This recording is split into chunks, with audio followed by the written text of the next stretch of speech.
श्री परमात्मने नमः। श्रीमन्महागणाधिपतये नमः।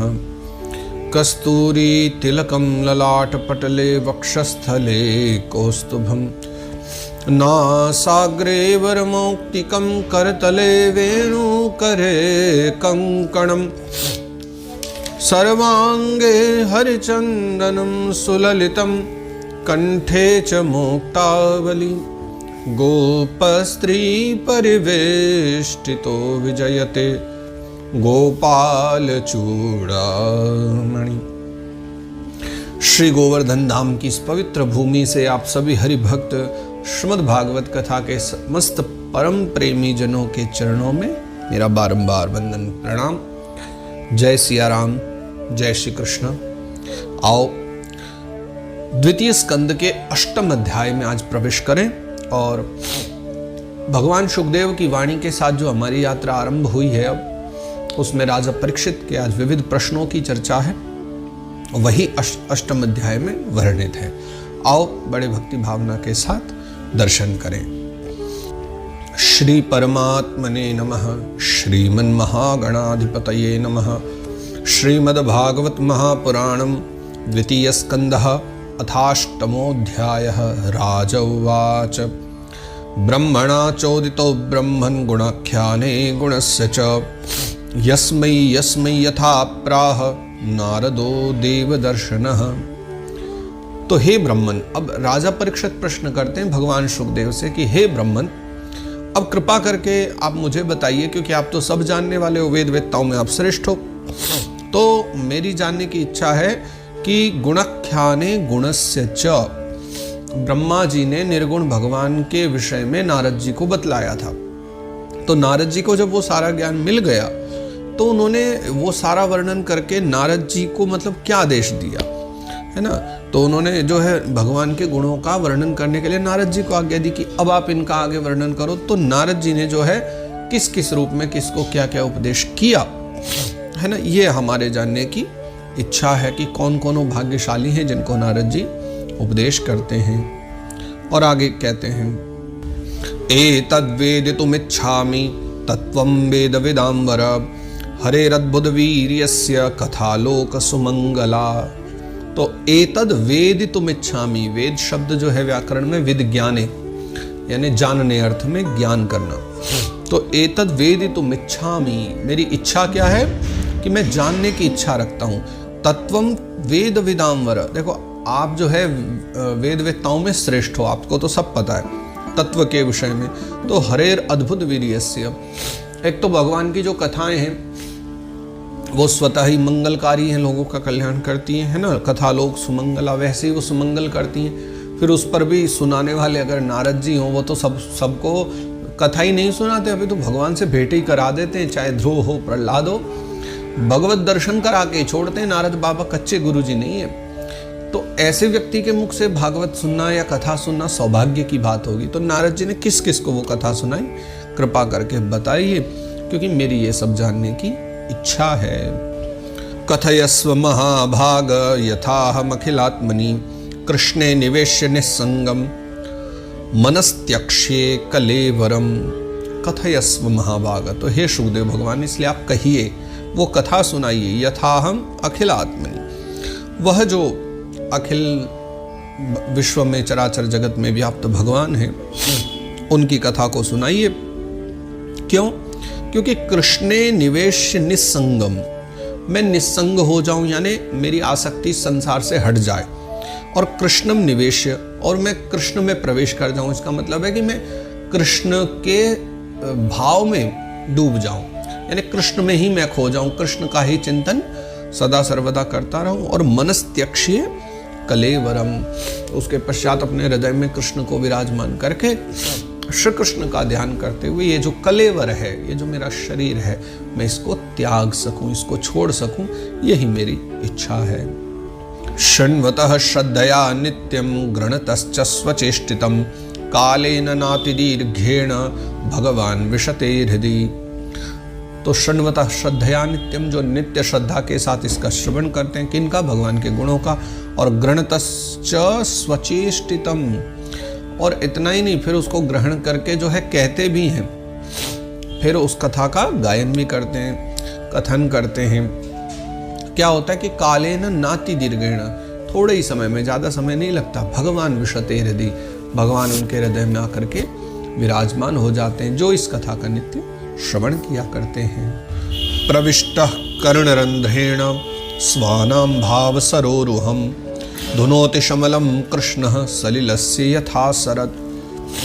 प्रविष्टः कर्णरंध्रेभ्य, अच्छा भगवान का जो प्रेम है या भगवान है, इनका प्रवेश कहाँ से होता है?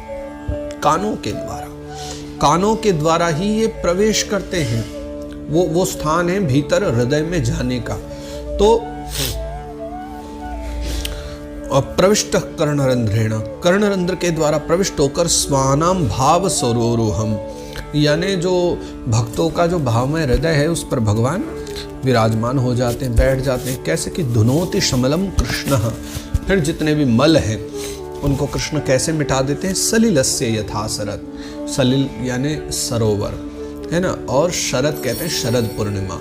तो सलिलस्य यथा शरद, जैसे सरोवरों का जो गंदलापन होता है ना, गंदापन होता है, शरद ऋतु जब आती है प्रकृति में, वातावरण में प्रभाव पड़ता है, थोड़ा बदलाव आता है, तो सरोवरों का जो गंदलापन है उसको शरद ऋतु मिटा दिया करती है। तो ठीक है, ऐसे ही जो है भक्तों के हृदय के जो कल्मश हैं या ताप हैं, उन सबको भी भगवान दूर कर दिया करते हैं। धौतात्मा पुरुषः कृष्ण पादमूलम न मुंचति मुक्त सर्व परिक्लेशः पांथ स्वशरणम यथा। धौतात्मा पुरुष, धौतात्मा किसे कहते हैं? यानी जिसके पाप धुल चुके हैं, जिसका सिंचन हो चुका है, अभिसिंचन हो चुका है, और जिसका हृदय एकदम शुद्ध पवित्र हो गया है और वो सत्यता को जान चुका है संसार की। कृष्ण पाद मूलम न मुंचति, वो कभी भी कृष्ण पाद मूल यानी भगवान श्री कृष्ण के चरणों को नहीं छोड़ता। कैसे? मुक्त सर्व परिक्लेशः पांथ स्वशरणम यथा। जैसे कोई यात्री तीर्थ यात्रा करने या सामान्यतया कहीं कोई व्यक्ति बाहर गया, वहाँ बड़े क्लेश उसको रास्ते में मिले, बड़ा सोना खाना, बड़ा फंस गया व्यक्ति, सरवाइव करता हुआ जैसे तैसे घर आया। तो जो सर्व परिक्लेश से मुक्त हो चुका है, समस्त बाधाओं से मुक्त हो गया, पांथ स्वशरणम यथा, फिर वो पांथ यानी वो पथिक, स्वशरण यानी अपने घर आने के बाद जैसे घर को नहीं छोड़ता। मान लो कोई आदमी बड़ा शौकीन था कि मुझे जहाज पर घूमना है पानी के, अब पानी के जहाज पर चला तो गया, वहाँ कुछ ऐसे इंसिडेंट हुए कि वो जहाज से गिर पड़ा, समुद्र में आ गया, जहाज भी निकल गया, बहुत लोग मारे गए, वो किसी तरह उसमें से अब वो एक दो यात्री जो हैं बचे। फिर वो कई महीनों तक, जो कथाएं भी हम सुनते रहते हैं ना पुरानी ऐसी, तो कई महीनों तक वो फिर समुद्र के पानी में भटकते रहे, कोई तख्त पकड़ रहा, कोई फट्टा वट्टा लकड़ी वकड़ी पकड़ के जैसे तैसे 2-3 महीने बाद किसी तट पर, किसी किनारे पर लग जाते हैं और तब अपने घर पहुंचते हैं। तो फिर कितने दिन तक अपना घर नहीं छोड़ते और समुद्र की ओर तो देखते भी नहीं डर के मारे। ठीक वैसे ही इस माया जाल रूपी समुद्र से, संसार रूपी समुद्र में फंसा हुआ कोई सर्वाइवर, जब सर्वाइवर वो भगवान को देख लेता है, यानी एक शरण मिल जाती, तो वो जान जाता है भीतर फंसना है, यहाँ इस टापू पर रह लो, यानी कृष्ण शरणागति के टापू पर रह लो, और वो वहीं समय बिताता है, फिर वापस भीतर जाने की सोचता भी नहीं है। ये श्लोक बिल्कुल वही अर्थ बतलाता है कि धौतात्मा पुरुषः कृष्ण पाद मूलम न मुंचति यदधातु मतो ब्रह्मन् देहारंभोस्य धातुभिः यदृच्छया हेतुना वा भवन्तो जानते यथा। अब महाराज परीक्षित ने बड़ा अद्भुत एक और प्रश्न किया। देखो, जीव जो है ना, उसका पंचभूतों के साथ कोई संबंध नहीं, सत्य बात है ये, जीव का पंचभूतों के साथ कोई संबंध नहीं, लेकिन फिर भी ये पूरा शरीर बना पंचभूतों से ही है। पंच महाभूतों के द्वारा क्षिति, जल, पावक, गगन, समीर, यही सब 5 तो भूत हैं, इन पंच महाभूतों से शरीर बना, लेकिन फिर भी जीव आत्मा का कोई संबंध शरीर से नहीं है। तो क्या स्वभाववश ही ऐसा होता है, यानी स्वभाव से ये सब हो रहा है, अथवा कोई और कारण है कि इसका संबंध न होते हुए भी उसी से सब कुछ संबंध जुड़ा हुआ है? इसका मर्म आप ही ठीक प्रकार से जानते हो। भवन्तो जानते यथा, जो जैसा है सब आप जानते हो, तो कृपा करके आप ही बतलाइए। आशिद यदुदरात् पद्मं लोक संस्थान लक्षणम यावानयम वै पुरुष यत्तावय वै पृथक। तावान साविति प्रोक्त संस्थावयवानिव। अब परीक्षित जी कह रहे हैं कि आसीद यदुदरात पद्मम। देखो जैसे आपने पहले सुनाई थी कथा कि भगवान के द्वारा एक कमल का जन्म हुआ है ना, आसी यदुदरात पद्मम, वह कमल हुआ, और लोक संस्थान लक्षण, फिर ये लोक संस्थान आदि जो भी हैं ये सब उसी कमल में उत्पन्न हुए ब्रह्मा जी के द्वारा निर्मित हुए हैं। फिर उसी में मतलब लोकों की रचना हुई है। यावा नयम वही पुरुष इयत्ता वही वही पृथक। अच्छा यहाँ दो बात है, ये जो जीव की चर्चा आपने करी है, ये जो जीव है वो सीमित अवयवों से परिच्छिन्न है, लेकिन अगर आपकी भागवत पढ़ी जाए तो कहीं कहीं ऐसा वर्णन भी आपके द्वारा मिलता है जिसमें आपने परमात्मा को भी सीमित अवयवों के द्वारा जो है परिच्छिन्न सा कर दिया है। तो ये क्या है, ये हमारी समझ से तो बिल्कुल बाहर है कि आखिर ये क्या लीला है। तो कृपा करके इस बारे में भी हमको बतलाइए। अजः सृजति भूतानि भूतात्मा यदनुग्रहात् ददृशेत येन तद्रूपम नाभि पद्म समुद्भवः। अतः अजः सृजति भूतानि, अज कहते हैं ब्रह्मा जी को, अज नाम है ब्रह्मा जी का। अज माने बकरा भी होता है, बकरी बोलते हैं ना, अजा, अजा बकरी और अज यानी बकरा। और अज शब्द ब्रह्म के लिए भी आता है, ब्रह्म पर ब्रह्म है ना, उसको भी अज कहते हैं, और ब्रह्मा जी का भी नाम अज है। तो अजः सृजति भूतानि, अज जो है यानी ब्रह्मा जी जो है, भूतानि यानी भूत पुरुष यानी हम सभी, सृष्टि की सृजति यानी रचना करते हैं। भूतात्मा यद अनुग्रह यानी किन के द्वारा, जिनके अनुग्रह से, जिन नारायण के भगवान के अनुग्रह से ब्रह्मा जी सृष्टि करते हैं।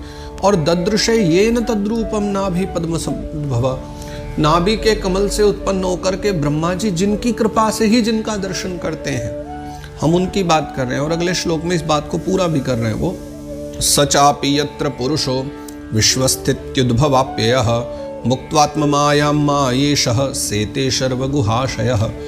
तो ब्रह्मा जी जो सृष्टि आदि जिनकी कृपा से करते हैं, उनका दर्शन जिनकी कृपा से करते हैं, संसार की स्थिति उत्पत्ति प्रलय के हेतु सर्वांतर्यामी जो भगवान है, वो माया के परम पुरुष परमात्मा जो माया के स्वामी हैं, वो अपनी माया का त्याग करके किस प्रकार से शयन करते हैं, किस किस रूप में शयन करते हैं, वो भी बतलाइए। क्योंकि पूर्व में आपने कह दी थी कि ऐसे ऐसे सृष्टि होती है, संक्षिप्त भावना से आपने बता दिया था।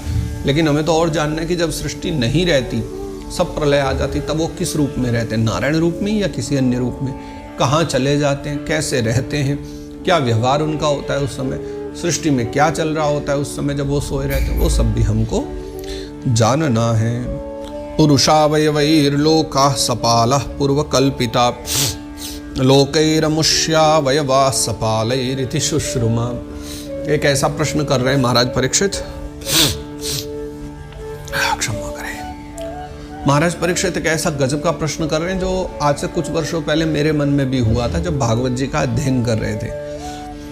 बड़ी कभी कभी हम लोगों को ऐसा लगता है, और भी बहुत सारी इसके अलावा भी ऐसी बातें जहाँ मुझे लगता है कि दो बातें कही गई हैं एक ही स्थान पर, एक ही ग्रंथ में, अलग अलग जगह पर, लेकिन एक ही ग्रंथ में दो दो बातों का अलग अलग जो एक दूसरे के विपरीत से दिखाई देती हैं। ऐसी बातें वेद व्यास जी ने कही हैं। लेकिन भैया भागवत तो आर्षक ग्रंथ है, इस पर शंका थोड़ी कर सकते हैं। अभी तो हमें अपनी बुद्धि पर ही शंका करनी पड़ेगी कि हम ही नहीं समझ पा रहे हैं, क्योंकि जब किसी अच्छे गुरु की शरणागति में बैठो बात समझ में आ जाती है। तो राजा परीक्षित यहाँ प्रश्न ये कर रहे हैं कि पुरुषावयवैर्लोका सपालः पूर्वकल्पिता। आपने पहले ही कथा में ये बतलाया था कि भगवान जो विराट स्वरूप हैं, उनके एक एक अंग से एक एक लोकों की उत्पत्ति हुई है। आगे फिर आपने क्या बतलाया कि लोकैरमुष्यावयवाः सपालैरिति शुश्रुमा।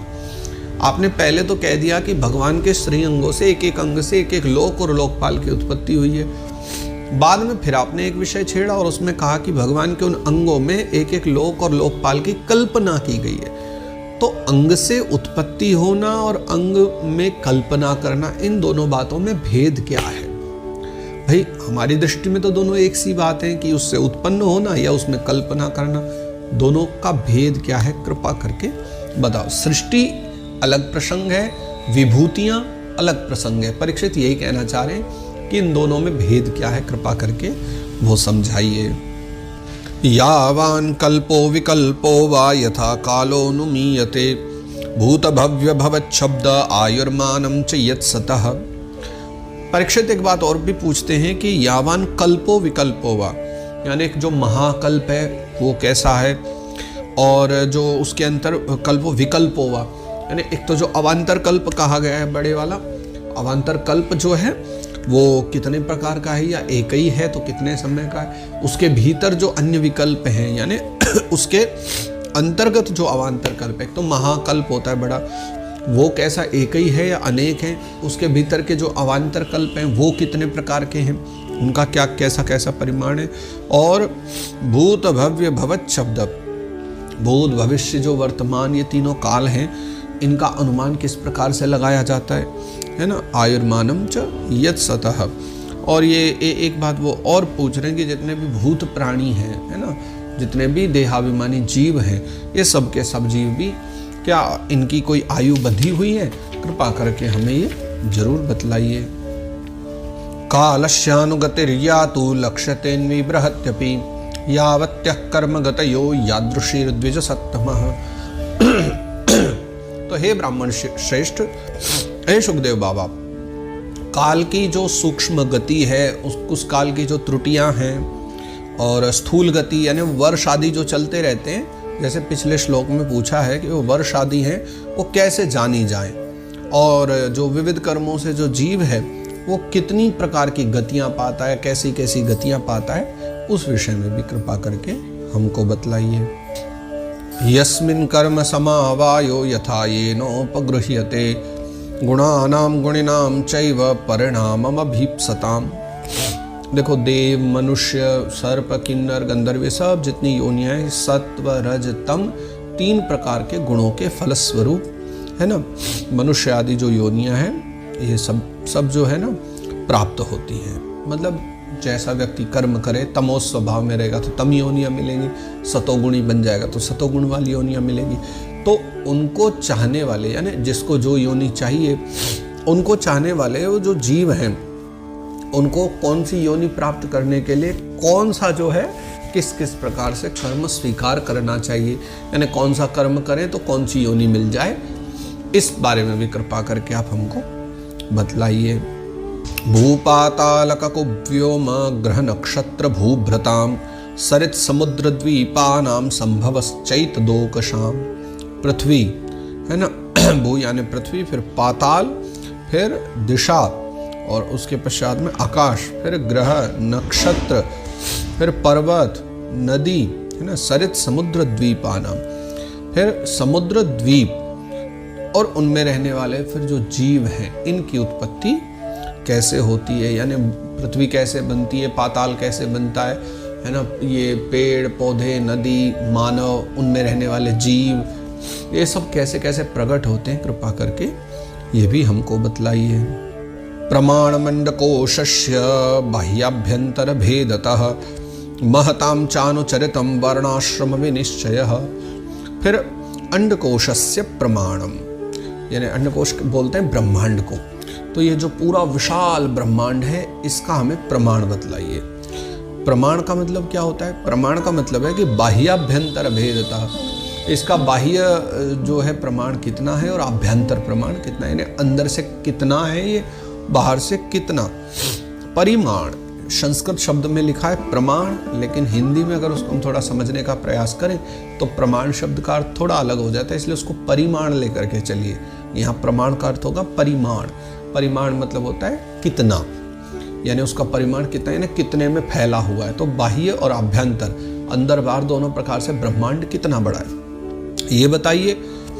महताम चानुचरितम, जो महापुरुष कहे गए हैं, जिनके बड़े दिव्य कर्म हैं, चानुचरित, उनके जो अनुचरित यानी उनके स्वभाव कर्म आदि हैं, उनके चरित्र हैं, वो बतलाइए। और वर्णाश्रम विनिश्चय, वर्णाश्रम जो धर्म है 4 प्रकार के, वो जो वर्णाश्रम के भेद हैं वो भेद बतलाइए। और उसके पश्चात उनका जो धर्म है, यानी 4 वर्णों के जो धर्म है उनका भी निरूपण कीजिए, वो धर्म भी हमें बतलाइए क्या क्या है। युगान युगमानं च धर्मो यश्च युगे युगे अवतारानुचरितम यदाश्चर्यतमं हरेः। युगानि यानी जो सभी युग हैं, युगों के भेद बतलाइए। फिर युगमानम, यहाँ भी उसका युगमान का मतलब क्या होगा? कितना बड़ा युग एक होता है उसे युगमान कहते हैं, अर्थात वही परिमाण। तो युग, फिर उनके परिमाण, और धर्मो यश्च युगे युगे, प्रत्येक युग के अलग अलग क्या क्या धर्म होते हैं, कृपा करके हमें वो सब भी बतलाइए। और अवतारानुचरितम यदाश्चर्यतमम हरे, भगवान श्री हरि के जो विभिन्न आश्चर्यतम, आश्चर्य फिर आश्चर्यतम यानी आश्चर्य से बड़ा आश्चर्य, बड़े से बड़े आश्चर्य जो हैं वही तो भगवान के अवतार हैं। तो उन अवतारों के विषय में भी अवतारानुचरितम, क्या क्या अवतार हुए हैं फिर उन युगों में, वो आश्चर्य में चरित्र जो भगवान के हैं उनके विषय में भी हमें बतलाइए। नृणाम साधारणो धर्मः सविशेषश्च यादृशः, श्रेणीनाम राजर्षीणाम च धर्मः कृच्छ्रेषु जीवताम। नृणाम साधारणो धर्म, नृणाम यानी मनुष्यों के साधारण धर्म क्या है, मतलब व्यावहारिक धर्म जो होने चाहिए क्या है। सविशेषश्च यादृशः, जो विशेष धर्म है वो भी बतलाइए, तो साधारण विशेष दोनों बतलाइए।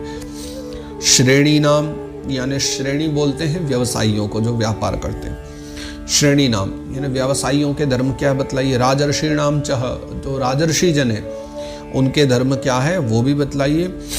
और कृच्छ्रेषु धर्मः कृच्छ्रेषु जीवताम, यानी जो विपत्ति में पड़े हुए जो लोग हैं उनके लोगों के लिए धर्म का क्या उपदेश है वो भी हमको कृपा करके बतलाइए। देखो साधारण विशेष धर्म और ये सब जो है वो तो ठीक है, लेकिन विपत्ति में पड़े हुए लोगों के लिए थोड़े से धर्म अलग होते हैं। कैसे, उदाहरण के लिए समझिए, हर साल जब अपने चंद्रग्रहण सूर्यग्रहण पढ़ा करते हैं, पूर्ण चंद्रग्रहण आदि आते हैं, तो उसमें सूतक पातक आदि सब माने जाते हैं, सूतक माने जाते हैं। तो जब सूतक लगता है तो वहाँ निर्णय किया जाता है कि जो सबसे पूरा का पूरा सूतक का भाग है वो पूरा भाग किसको ग्रहण करना पड़ता है, जो युवा हैं, स्वस्थ हैं, ठीक ठाक हैं, यानी हम आप लोग सब ग्रहण करते हैं। फिर कुछ कैटेगरीज और बना दी गई हैं, वृद्ध हैं, बालक बच्चे हैं, माताएं हैं, गर्भिणी स्त्रियां हैं, ऐसी वृद्धा स्त्री हैं, गर्भिणी स्त्री हैं, इन सब के लिए अलग नियम बनाए जाते हैं कि उनका सूतक मात्र 3 घंटे के लिए कहा जाता है कि भैया ये 3 घंटे का ही समय इनको सूतक रहेगा। और हम लोगों के लिए 12-12 घंटे का बना दिया जाता है। तो छूट दे दी जाती है कि विपत्ति में या कुछ ऐसी अस्वस्थता आदि हो तो उसमें कुछ न कुछ छूट दे दी जाती है ना। तो उसी प्रकार परीक्षित भी पूछ रहे हैं कि जो साधारण धर्म और विशेष धर्म है सो तो है, व्यापारियों के लिए, राजर्षियों के लिए है सो तो है, लेकिन धर्म कृच्छ्रेषु, कृच्छ्र यानी बीमार लोग या विपत्ति में पड़े लोग, उन सबको कृच्छ्र ही कहा जाता है। तो ऐसे विपत्ति में पड़े हुए, समस्याओं में बंधे हुए लोग जो जीव हैं उनके लिए क्या सही धर्म है, कृपा करके वो भी बतलाइए। तत्वानां परिसंख्यानं लक्षणं हेतु लक्षणं पुरुषाराधन विधिर योगस्य आध्यात्मिकस्य च। तो सबसे पहले तत्वानां परिसंख्यानं, तत्व कितने हैं। हमने शायद पूर्व में एक दिन चर्चा भी इस बारे में की थी, मैंने बताया भी था सांख्य आदि में और न्याय आदि में, वैशेषिक में, सब के सब दर्शनों में जितने भी दर्शन शास्त्र हैं सबका अपना ही अपना निर्णय है ना। विविध विविध, कोई 25 तत्व बतलाते हैं, कोई 19 बतलाते हैं। तो यहाँ राजा परीक्षित ये पूछ रहे तत्वानाम परिसंख्यानम, आप बतलाइए गुरुदेव ब्राह्मण देव, हे सुखदेव बाबा की तत्वानाम परिसंख्यानम, तत्व कितने हैं, है ना। और लक्षणम, हेतु लक्षणम, फिर उनके स्वरूप क्या है। ये लक्षण पहला जो शब्द लिखा है ना, लक्षण, इसका मतलब है स्वरूप, स्वरूप कितने हैं उनके। और हेतु लक्षणम, फिर ये पूछते हैं हेतु लक्षणम मतलब उनके लक्षण क्या है, यानी हेतु कारण क्या है उनके होने का, वो क्या क्या करते हैं। तो स्वरूप क्या है और उनके लक्षण क्या है, कृपा करके ये बतलाइए। पुरुष आराधन विधिर, पुरुष के आराधना की विधि क्या है, पुरुष कौन है। भागवत जी में जहाँ जहाँ पुरुष शब्द है उसका मतलब समझना चाहिए अव्यक्त पुरुष भगवान नारायण। तो लिखते हैं पुरुष आराधन विधिर, विधि ही कि पुरुष की आराधना विधि क्या है भगवान नारायण की। और योगस्य आध्यात्मिकस्य च, जो अध्यात्म योग कहा गया है उस अध्यात्म योग की विधि क्या है वो भी हमको बतलाइए। योगेश्वरेश्वरी यगतिर्लिंग भंगस्तु योगिनाम वेदोपवेद धर्माणाम इतिहास पुराणयोः। और इस 20वें श्लोक में तो बहुत सारे प्रश्न कर दे रहे हैं एक साथ। योगेश्वरेश्वरी गति, सबसे पहला प्रश्न हमारा ये है, जो योगेश्वर जन है ना, योगेश्वर कहे गए हैं, जो योगेश्वरों की भांति योगेश्वर बनकर के जीते हैं, उन्हें कौन कौन से ऐश्वर्य प्राप्त होते हैं। योगेश्वर ऐश्वर्य गतिर, कौन से गति मिलती है, कौन से ऐश्वर्य प्राप्त होते हैं। और लिंग भंगस्तु योगी नाम, जो योगी जन है वो अपने इस लिंग शरीर को, कोई स्त्री रूप में है, पुरुष रूप में है, कोई अन्य विभिन्न रूपों में है, तो योगी जन जो है, योगी का ये जो लिंग शरीर है ये किस प्रकार से भंग होता है, यानी कैसे मृत्यु को प्राप्त करता है। स्पष्ट भाषा में ये समझिए कि कैसे मरते हैं, उनके मरने की गति क्या साधारण लोगों जैसी है या योगी जन कुछ स्पेशल रूप से, विशेष रूप से प्राण त्यागते हैं। वेदोपवेद धर्माणा इतिहास पुराणयोः, वेद, उपवेद, धर्म, इतिहास, पुराण, इन सब का स्वरूप क्या है, इनका तात्पर्य क्या है, यानी पुराण आदि जो हैं ये किस स्वरूप में है, क्यों पढ़े जाते हैं, क्या इनको पढ़ने का तात्पर्य है, क्या इनके लाभ हैं, ये भी बतला। ये पूरा अध्याय जो है ना महाराज परीक्षित की वाणी में प्रश्न ही प्रश्न है इसमें, तो वो पूछ रहे हैं। संप्लवः सर्वभूतानां विक्रमः प्रतिसंक्रमः इष्टापूर्तस्य कामस्य त्रिवर्गस्य च यो विधिः। अब वो पूछ रहे हैं कि संप्लव सर्वभूतानां, संप्लव जानते हैं क्या होता है? संप्लव यानी होते हैं जीना, मरना, पैदा होना, ये सब जो सारी चीजें ना उस संप्लव शब्द में आ जाती हैं। पूछ रहे हैं संप्लवः सर्वभूतानां, और तो ये जितने भी भूत हैं, भूत प्राणी, भूत का मतलब होता है जो भी माटी से बना हुआ है वो सब भूत कहे जाते हैं। पंच महाभूत है ना, जल, पृथ्वी, आकाश, वायु, अग्नि, तेज, तो यही सब 5 वस्तुओं से मिलकर जो भी बना है वो भूत ही कहा जाता है, भूत प्राणी। वो वाला भूत नहीं जिससे हम डराते हैं बच्चों को, तो हम सब भी भूत ही प्राणी है ना। तो कहते हैं ये जो भूत शरीर है ना, संप्लव सर्वभूतानां, ये भूत प्राणियों का जीना, मरना, उत्पत्ति, स्थिति और संहार आदि जो कैसे होते हैं। विक्रमः प्रतिसंक्रमः, है ना। उसके बाद 2 प्रश्न और करते हैं वो, इष्टापूर्त्यस्य काम्यानां, 2 प्रकार के जो कर्म होते हैं। एक तो होता है जैसे बावली, कुआं खुदवाना, पानी की टंकी रखवाना, समय के साथ चीज़ें बदलती हैं, फल वही रहता है। पहले लोग कुआं खुदवाते थे, बावड़ी खुदवाते थे, आजकल टैंकर में पानी भरवा के खड़ा कर देते हैं। हमारे गिरिराज जी की परिक्रमा में कि आते जाते सभी यात्री जल पिया करें, है ना। कहीं कहीं वो गंगा सागर रखवा देते हैं, उसमें जल भर भर के पिलाते रहते हैं। कर्म वही है, स्वरूप बदल गया है और फल वही रहेगा। तो ये जो सब काम्य कर्म जो कहे जाते हैं ना कुछ तो इनके पीछे कामना ही होती है। जल पिलवाएंगे तो साहब हमें भी कुछ ठाकुर जी देंगे।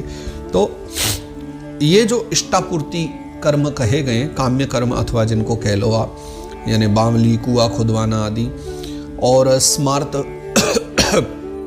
यज्ञ याग आदि जो वैदिक कर्म है, काम्य कर्म है, और त्रिवर्गस्य च यो विधि, अर्थ, धर्म, काम, ये सब जितने भी हैं इनके साधनों की विधि क्या है। यानी जो नित्य कर्म है, नैमित्तिक कर्म है, काम्य कर्म है, जितने भी कहे गए ना, इन सब की विधि क्या क्या है, कैसे कैसे करना चाहिए। आपने शायद भागवत सुनते हुए चीज़ें इतनी ज़्यादा डिटेल्स में भले कभी ना पढ़ी हो, पर ये सब है भागवत में। अब आप जैसे जैसे आगे बढ़ोगे तो 3रे स्कंद में इन सब बातों का उत्तर भी है। अभी तो 2 अध्याय और भी बाकी, कुछ उनमें भी चर्चा करेंगे सुखदेव बाबा।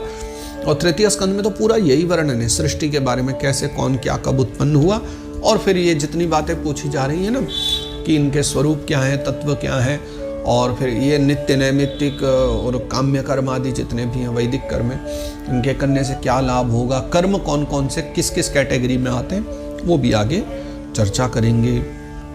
यश्चानुशायिनां सर्गः पाखंडस्य च संभवः आत्मनो बंध मोक्षौ च व्यवस्थानं स्वरूपतः। यश्चानुशायिनां सर्गः, देखो सबसे पहला प्रश्न तो ये है कि प्रलय के समय, यानी जब पूरे संसार में प्रलय होती है, तो प्रलय के समय में तो सब कुछ ही लीन हो जाता है परमात्मा में। तो वो जो जीव यानी हम और आप, जो जीव प्रकृति में उस समय लीन रहते हैं, उनकी उत्पत्ति कैसे होती है। जब प्रलय समाप्त होती है और सृष्टि का आरंभ होता है तो उनकी उत्पत्ति कैसे होती है। पाखंडस्य च संभव, संभव शब्द जहाँ जाएगा ना, इसका अर्थ समझिए, संभव नहीं कि हाँ संभव है हो जाएगा, ये संभव का मतलब होता है प्रकट होना। तो पाखंडस्य च संभव, पाखंड कैसे प्रकट होता है। आत्मनो बंध मोक्ष, यानी जो हमारी आत्मा है इसका बंधन भी होता है, इसका मोक्ष भी होता है। उसका स्वरूप क्या है, स्वरूप का क्या क्या तात्पर्य है कि आत्मा कैसे बंधी हुई है। आप कैसे पता करोगे कि ये आत्मा बंधी है, और कैसे निर्णय करोगे कि ये मोक्ष को प्राप्त कर चुकी। तो बंध और मोक्ष का आपकी दृष्टि में आखिर क्या पहचान है, क्या प्रवृत्ति, वो कृपा करके हमको बतलाइए, उसका स्वरूप बतला दीजिए। और व्यवस्थानम स्वरूपतः, फिर बंध और मोक्ष से परे वह जो आत्मा है वो अपने स्वरूप में किस प्रकार से स्थित होती है, यानी वो जो जीव है कैसे अपने निज स्वरूप में आकर के स्थित हो जाता है, वो भी कृपा करके हमको बतलाइए। यथात्मतंत्रो भगवान विक्रीडत्यात्म मायया विसृज्य वा यथा माया मुदास्ते साक्षिवद विभु। यथा आत्मतंत्रो भगवान, भगवान जो है परम स्वतंत्र है, परम स्वतंत्र न सिर पर कोई, वैसे ही है भगवान। स्वराट कहे गए तभी तो वो परम स्वतंत्र जो भगवान है, विक्रीडत्यात्म माया भगवान, वो विक्रीडितम यानी खेलते हुए, क्रीड़ा करते हुए अपनी माया से किस प्रकार जो है क्रीड़ा करते हैं, संसार आदि का निर्माण करते हैं। और विसृज्य वा यथा माया मुदास्ते साक्षिवद विभु, कैसे वो ये सब बना करके क्रीड़ा करते हुए, इतनी दुनियादारी बना करके इसी में खेलते हुए और अचानक से उदासीन होकर के इससे परे हो जाते हैं, उसे छोड़ करके साक्षी के समान, साक्षी मतलब देखने वाले के समान, बस कि मैं कुछ नहीं हूं, मैं तो देख रहा हूं, साक्षी बन करके अचानक उदासीन हो जाते हैं, दूर भी हट जाते हैं, उनको कोई माया से प्रलोभन भी नहीं रहता। तो ये सब कैसे हो जाता है वो भी बतलाइए। सर्वमेतच्च भगवन् पृच्छते मेनु पूर्वशः तत्वतोर्हस्युदाहर्तुं प्रपन्नाय महामुने। तो मैं आपसे ये सब पूछ रहा हूँ भगवान, जो कुछ भी सर्वमेतच्च भगवान पृच्छतेनु पूर्वशः, यानी पीछे से लेके अब तक मैंने जो कुछ भी पिछले 24 श्लोकों में मैंने बात कही है, जो पूछा है, ये सब मुझे बतलाइए। प्रपन्नाय महामुने, हे महामुनि, क्योंकि मैं प्रपन्न हूँ, मैं आपकी शरण में हूँ, इसलिए मुझे सब बतलाइए। तो कृपा करके तत्वतोर्हस्युदाहर्तुं, जो कुछ मैंने वहां से लेके अब तक पूछा है, क्रमशः एक एक करके इनका तात्विक विवेचन कीजिए, तात्विक निरूपण कीजिए। मैं जैसे जानना चाहता हूँ वो सारी बातें मुझे बतलाइए। अत्र प्रमाणम हि भवान परमेष्टि यथात्मभू परे चेहानुतिष्ठन्ति पूर्वैषां पूर्वजैः कृतम्। देखो कितनी अच्छी बात यहाँ पर सुखदेव बाबा के लिए सम्मान में कह रहे हैं परीक्षित महाराज। वो कहते हैं कि अत्र प्रमाणम ही भगवान परमेष्टि यथात्मभू, स्वयंभू मनु के समान, क्षमा करें स्वयंभू ब्रह्मा जी के समान, क्योंकि ब्रह्मा जी जैसे अपने आप में ही प्रकट हुए ना, तो स्वयंभू कहे गए क्योंकि उनको किसी ने प्रकट नहीं किया। स्वयंभू मनु है वो तो सब एक प्रकार से प्रकट ही किए गए, ये स्वयंभू कहते हैं ब्रह्मा जी को। ब्रह्मा जी अपने आप प्रकट हुए ना कमल से, करने वाले तो उनको भी नारायण है, लेकिन फिर भी स्वयं हुए इसलिए स्वयंभू कहते हैं। तो स्वयंभू ब्रह्मा जी के समान आप है, क्योंकि परे चेहानुतिष्ठन्ति, बाकी लोग तो जितनी भी कथा या तत्व के विषय में चर्चा करते हैं, पूर्वेषां पूर्वजैः कृतम्, उन्होंने अपने पिताजी से सुनी होगी, पिताजी ने दादाजी से सुनी होगी, उन्होंने भी अपने पिताजी से यानी परदादा से सुनी होगी। तो बाकी सब तो परंपरागत सुनने में आती है, लेकिन आप ऐसे नहीं हो, आप तो स्वयंभू ब्रह्मा जी के समान हो। मानो आपने तो उन सब चीज़ों का साक्षात्कार किया है, आपने तो उन चीज़ों का अनुभव किया है, इसलिए मेरे विचार से आप इस विषय में ज़्यादा जानते हैं, आपको इस विषय में अच्छा ज्ञान भी है। तो कृपा करके आप जो है हमें ये सब बतलाइए।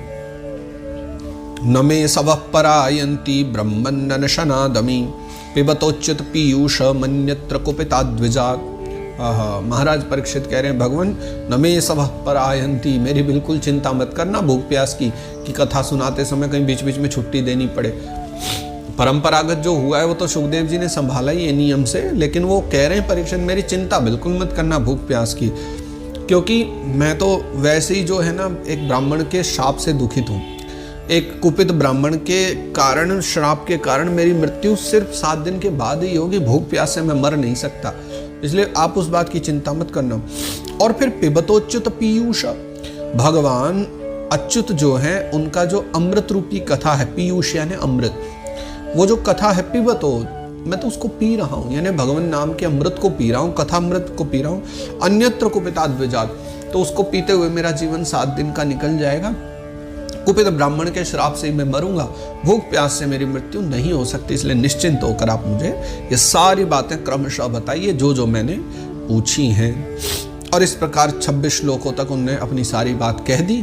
तब 27वें श्लोक में सूत बाबा कह रहे हैं, सूत उवाच स उपामंत्रितो राज्ञा कथायामिति सत्पतेः ब्रह्मरातो भृशं प्रीतो विष्णुरातेन संशदि।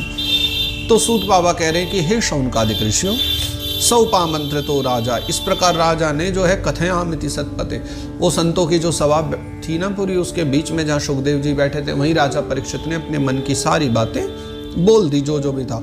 और ब्रह्मरात और भृशम प्रीतो विष्णुरातेन संशदि, ब्रह्मरात और विष्णुरात दोनों नाम आ गए गुरु चेलाओं के। ब्रह्मरात नाम है सुखदेव जी का और विष्णुरात नाम है परीक्षित का। एक ब्रह्म में रमण करने वाले हैं और दूसरे विष्णु में रमण करने वाले हैं। तो विष्णुरात के द्वारा जो जो कहा गया उन बातों को सुन करके, उसकी प्रार्थना को सुन करके ब्रह्मरात और भृशम प्रीतो, ब्रह्मराज जी ने जो है सुखदेव बाबा ने प्रीतो यानी प्रसन्न हुए, भृशम प्रीतो, उनको बड़ा आनंद हुआ ये सब जान करके और सुन करके। प्राह भागवतम नाम पुराणम ब्रह्म संहितम ब्रह्मणे भगवत प्रोक्तम ब्रह्मकल्प उपागते। आहा, आश्चर्य की बात है। प्राह भागवतम नाम पुराणम ब्रह्म संहितम, वह जो ब्रह्म सम्मत श्रीमद् भागवत महापुराण है उसी की कथा प्राह भागवतम नाम पुराणम, भागवत नामक वह जो पुराण है जो ब्रह्म सम्मत है उसको उन्होंने प्राह यानी वही कहा। सुखदेव बाबा ने वही भागवत सुनाई राजा परीक्षित को। कौन सी? ध्यान से सुनिए। ब्रह्मणे भगवत प्रोक्तम, भगवान ने जो ब्रह्मा जी को सुनाई थी। कब? ब्रह्मकल्प उपागते, जो ब्रह्मकल्प आरंभ हुआ था, ब्रह्मकल्प के आरंभ में ब्रह्मा जी जब सृष्टि करने वाले थे, उस सृष्टि से पहले भगवान नारायण ने ब्रह्मा जी को जो भागवत सुनाई, वही भागवत सुखदेव जी ने राजा परीक्षित को सुनाई। तात्पर्य समझ रहे हो आप? वेद व्यास जी ने तो कथा बहुत बाद में लिखी है, लेकिन क्या कह रहे हैं यहाँ कि जो ब्रह्मकल्प में सुनाई गई, मतलब जो मूल भागवत है वो तो तभी प्रकट हो चुकी थी, बाकी उसका जो विस्तृत रूप है वो तो आज हमारे सामने है। लेकिन मूल ये कथा वहीं से आई है जो साक्षात नारायण ने प्रदान करके ब्रह्मा जी को दी। ब्रह्मा जी नहीं तो फिर नारद जी को दी, नारद जी ने वेद व्यास जी को दी और वेद व्यास जी ने तब इसका विस्तार करके इसको अच्छे से लिखा, बड़ा करके लिखा। आगे वो भी चर्चा, आगे क्या वो तो हम पहले भी देख चुके हैं ना, पहले स्कंद में ही चर्चा आई थी। जिन्होंने ना सुना हो पिछले भागों को सुन लो, और वहाँ हमने सारी चर्चा भी करी। अच्छा, आप किसी का ये मन में होना, अभी तो हम यहाँ नित्य चर्चा कर ही रहे हैं, 10-15 मिनट जैसा हो जाए। अभी जो पुरानी हमारे इस चैनल पर जो नित्य आती है कथाएं, नए वाले आचार्य सचिन जी पर, तो यहाँ तो नित्य एक एक भाग आ रहा है और एक अध्याय को 5-6 दिन लग जाते हैं, 4 दिन 5 दिन ऐसा। फिर इनको जोड़ करके हम पूरा भाग, हमने एक एक अध्याय का एक एक भाग अपने वो पुराने वाले चैनल पर भी डालना आरंभ कर दिया है, जिसका नाम कृष्णाश्रय है। तो जो मात्र स्तोत्र आदि का चैनल है उस पर स्तुति स्तोत्र आदि, तो हमने विचारा भागवत जी भी तो एक विशाल स्तोत्र है, तो सब एक करके एक अध्याय पूरा एक ही वीडियो में 1.5 घंटे का लगभग बैठेगा, वो 1.5-2 घंटे, तो वो भी वहाँ डालना शुरू कर दिया। और आज शायद 3रा अध्याय वहाँ महात्म्य का अभी शुरू किया है कुछ दिन पहले, लेकिन वो नित्य नहीं होगा, वो 2-2, 3-3 दिन में वहाँ 4-4 दिन में आ जाया करेगा। तो पूरा अध्याय एक साथ चाहिए तो वहाँ भी सुन लिया करना। आगे चर्चा करते हैं। अंतिम श्लोक है ये, 29 श्लोक है इस अध्याय में, और 26 श्लोकों में तो राजा परीक्षित की वाणी, 3 में सूत बाबा कह रहे हैं, तो 28वां हो गया। 29वां अंतिम श्लोक है, सूत बाबा कह रहे हैं, यद यद परीक्षित ऋषभः पांडूनाम अनुपृच्छति आनुपूर्वेण तत्सर्वमाख्यातुमुपचक्रमे। तो यद यद परीक्षित ऋषभः, परीक्षित जी के द्वारा जो जो भी प्रश्न किए गए थे ऋषि के लिए, भगवान सुखदेव के लिए, पांडु नाम अनुपृच्छति, पांडु पुत्र पांडुवंश शिरोमणि राजा परीक्षित ने जो जो भी पूछा था, आनुपूर्वेण तत्सर्वः आख्यातुम उपचक्रमे। फिर जो है महाराज परीक्षित ने, सुखदेव भगवान ने राजा परीक्षित को एक एक करके क्रमशः फिर वो सारी कथा सुनाना आरंभ कर दिया। जो जो प्रश्न उन्होंने किए थे उन्हीं प्रश्नों के उत्तर में अब वो आगे कथा का श्रवण कराते हैं। तो इस प्रकार 29 श्लोकों में, ये छोटा ही अध्याय है 8वां, इसको यहाँ विश्राम देते हैं। जय जय श्रीमद् भागवते महापुराणे पारमहंस्यां संहितायां 2 स्कंदे प्रश्नविधिर नामाष्टमोऽध्यायः।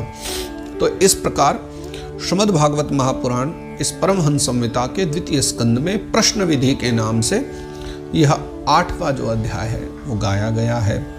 इसको आज करते हैं यहाँ विश्राम और कल करेंगे नवम अध्याय प्रारंभ। 2 अध्यायों में मात्र और द्वितीय स्कंद है और 10वें अध्याय के बाद तृतीय स्कंद से फिर और सृष्टि क्रम की चर्चा आरंभ होगी। तो भगवान ने जो चतुश्लोकी भागवत दी थी, हम चर्चा तो पहले भी कर चुके हैं, लेकिन भागवत जी में अब तक नहीं आई। नवा जो अध्याय है कल का, उसमें हम चतुश्लोकी भागवत की चर्चा करेंगे। जो आज हम बातें कर रहे हैं ना, कि सबसे पहले ये सुखदेव बाबा वही कथा सुना रहे हैं जो भगवान ने ब्रह्मा जी को दी। तो वो कौन सी कथा है? वो चतुश्लोकी भागवत है। कल से जो अध्याय आरंभ होगा नवा, उसमें हम वही चर्चा करेंगे। आओ आज के सत्र को यहाँ विश्राम देते हैं। श्री कृष्णार्पणमस्तु, श्री कृष्णार्पणमस्तु, श्री कृष्णार्पणमस्तु। श्री गोवर्धननाथ की जय।